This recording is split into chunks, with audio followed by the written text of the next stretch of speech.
Welcome to Penrose Learning, where we make understanding easy. You start by closing the client and killing riot processes in Task Manager so files aren't locked. Once done, back up your league settings and game.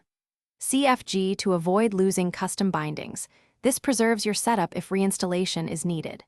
Next, run the Hextech Repair tool as administrator and choose Force Repatch. This rebuilds corrupted game assets and permissions. You do this because the tool resets network and file issues automatically, reducing manual patch failures and saving time. Now you perform deeper repairs.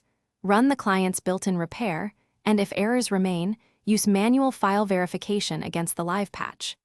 Make sure to delete the config and logs folders to force fresh client writes. This removes stale or corrupted settings. Once that's set, reinstall DirectX and Visual C++ redistributables and update network drivers to fix dependency-related crashes. These steps restore runtime libraries and remove corrupted local state, which are common causes of repeated client failures. Finish by running the client as administrator and making sure your firewall or antivirus allows riot processes. This prevents blocked network handshakes. If problems persist, perform a clean reinstall.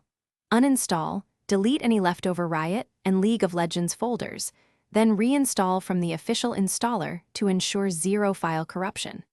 If you still see issues, collect logs and run dxdiag to capture system details, then submit those files to Riot support. This troubleshooting tip helps engineers diagnose persistent faults quickly and precisely. Thanks for watching. If this was helpful, leave a like and consider subscribing. See you next time.